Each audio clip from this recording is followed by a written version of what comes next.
Hello everyone, welcome to this video lecture on Bama's Karukku explanation of Chapter 2. This video is part of the discussion of the paper Compulsory Foundation course in English in the 4th semester BCA BSc English Language Subject of Mangalore University. This video is a continuation of my earlier videos on Bama's Karukku. In this video, we are going to see how Bama presents some more instances of our life and exposes the different levels of ill treatment of Dalits and her community men in that village. In the last part of the video, she brought the examples of incidents of her school life, her high school life, and also her college life, citing the instance of an headmaster's HLER's treatment of them, of particularly Bama, and also at high school the treatment of her by some warden sister, and also during her college days also the attitude of the teachers towards the people belong to Seri or children from Seri. Bama discloses different incidents where the general attitude of contempt towards the Dalits and towards the Parayas and her community people in that part of society. Here she takes up her workplace, because we all think that once we become self-reliant and independent, we don't have to care for anyone. But it isn't so. In Bama's life too, we see even at the workplace, she started facing a different kind of discrimination, caste-based ill treatment. She mentions them one after another through this part of the chapter. See, she takes up one instance in the beginning. At work, she recalls an incident where a nun asked her name and her caste as well. She replied, the nun actually questioned her if she was a Nadar. A Nadar means someone who belongs to some upper class. But she replied that she was not so, she was a Parayar. And the expression that came in nun's face, which was observed by Bama, and she later laughs at that nun's facial expression. Having heard the caste of Bama, there came a kind of probably a very puzzled expression, or rather a very bad expression over the face of that nun. Then nuns there, she takes a generalized nodi. You can also see, dear students, ಇಲ್ಲಿ ಏನು ಮಾಡ್ತಾರೆ ಅಂದರೆ ಒಂದೊಂದು ಇನ್ಸಿಡೆಂಟ್ಸನ್ನು ತೊಗೊಂಡ್ಬಿಟ್ಟು general ಆ್ಯಟಿಟ್ಯೂಡನ್ನು expose ಮಾಡೋದನ್ನು ನೀವು observe ಮಾಡ್ತಾ ಹೋಗ್ತೀರಿ. Even in this case also, taking this example of a nun, she presents the general attitude of nuns there. There are many also. There are many nuns who are from Telugu, who are basically Telugu people. They never care for Dalits. That is what Bama finally concludes. And she says she battled for 5 years with them, as she had the spirit and guts to face everything. But what was her oasis in the desert? The oasis in the desert was the love of the children to whom she taught. Yes, it is that love of children that she had at that spot made her to enjoy her profession despite the difficulties and despite the hardships she faced, the derogatory attitude towards her. And also she got courage to enjoy the moments of standing up against the decisions of authorities which used to hurt the sentiments of she and her people probably. And looking at nuns who collectively oppressed Dalit children, there was a desire in Bama. See, the circumstances led her to take a decision here. What is the decision? The desire is to become a nun. She herself wanted to become a nun, and also help the humiliated people. She wanted to help the humiliated people, her own community people, for example. This thought recurred in her mind. Recurring thought. It was a recurring thought. Recurring ಅಂದ್ರೆ ಏನು?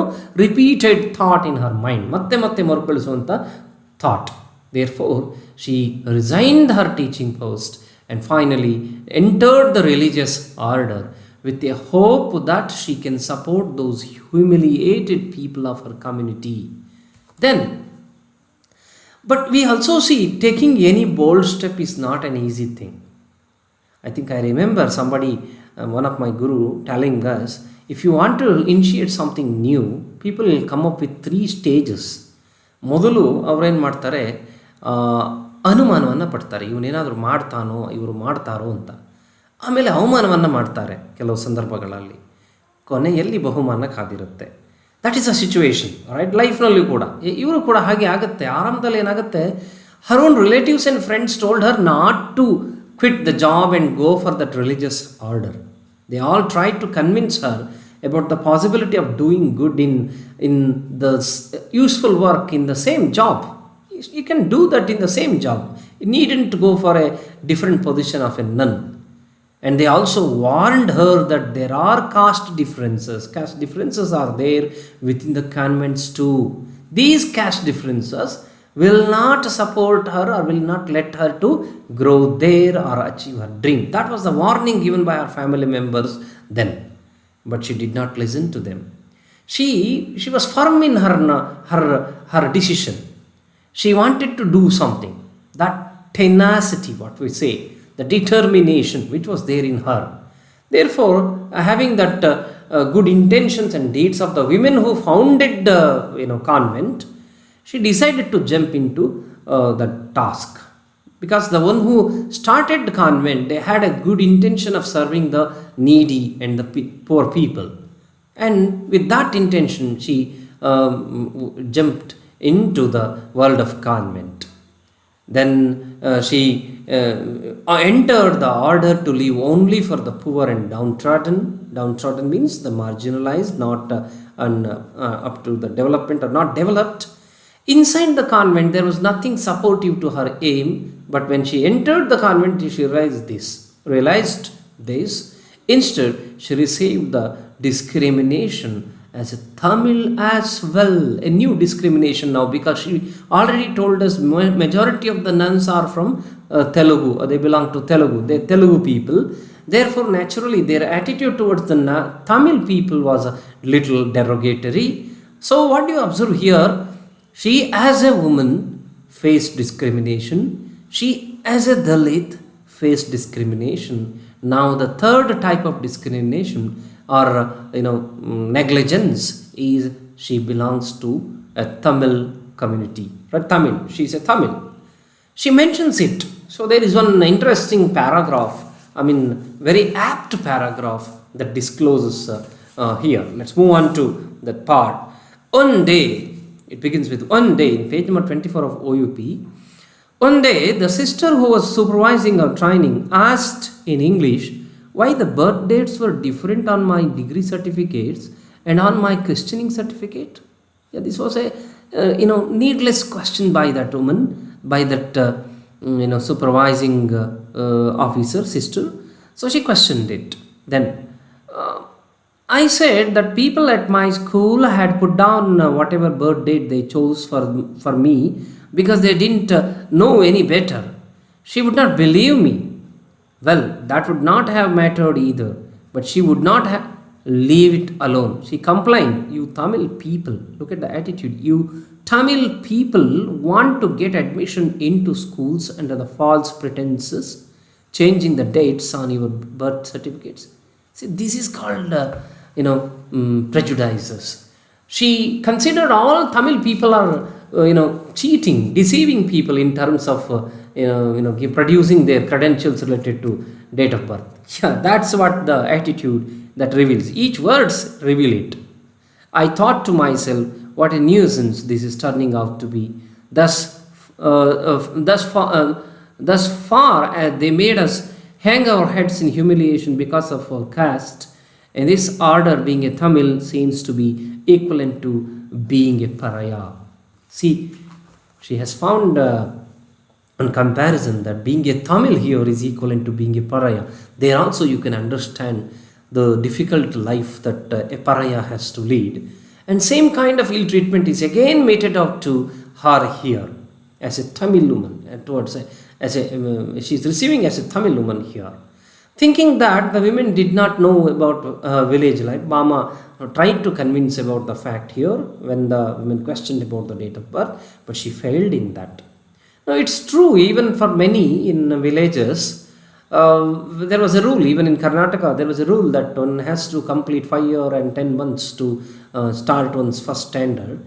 So the earlier days, on the other side, teachers were motivated or encouraged to get more and more admission. They were tempted to invite the children of the village to join the school. Sometimes they themselves gave a new date of birth and adjusted their day to 5 year and 10 month, and then their admission was given. Yeah, these are some of the problems, right? They did not do it intentionally, but the woman considered it so. Then experience at the convent continues, you can see here. Realizing that Tamil were looked down as a lower caste among Tamils, the pariahs were a separate category. See, different layers of stratification here.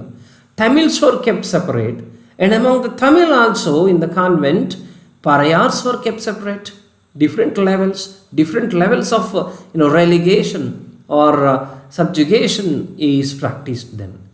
Other trainee nuns were even anxious to know about Bama's caste. One of them asked it too, but did not believe her to be a pariah. See, it was unbelievable for that nun to believe that she was a pariah.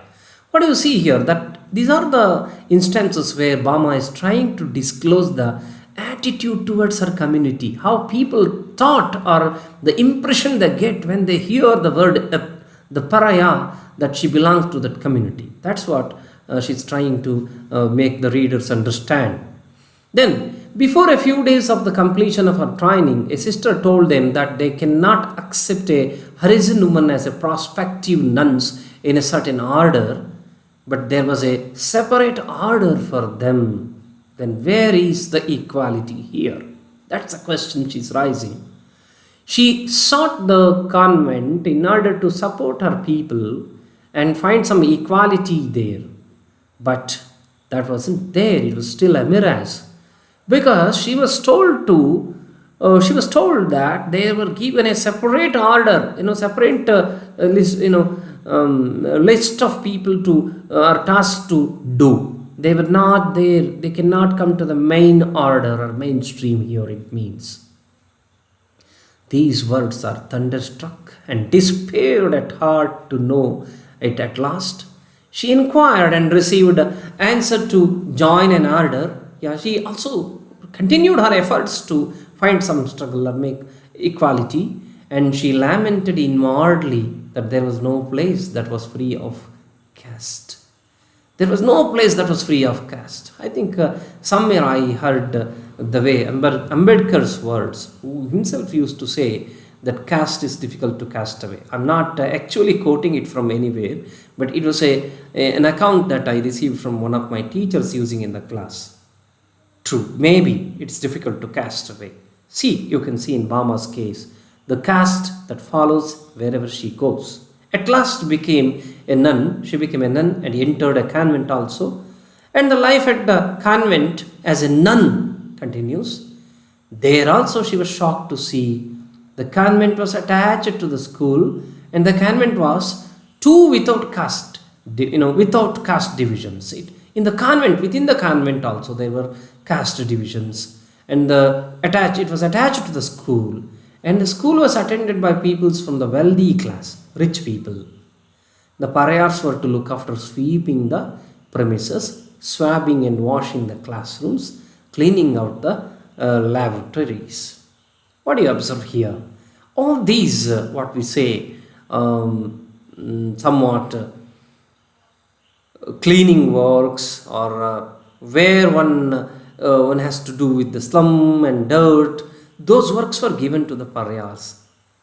Then still, even though they carried on those works, attitude towards them was very negative one. So, not knowing Bama's background, and the convent people even spoke very insultingly about the low caste people. And this is another instance where she made a very close observation of how people look at her community men, and particularly how people have their attitude towards the Dalits. So they even never considered them as human beings. That was the attitude. Though filled with anger, she did not dare to retort. Naturally, it arouses anger in anyone, but she did not retort. She did not protest it, but swallowed the very words that came into her mouth. She swallowed it, adanne nungta nungta hogtare, and never said anything aloud, but batted within herself. These are that is the pain that she had. She accumulated, or rather, she swallowed and digested that pain in order to probably make an explosion of that through this work, Karukku.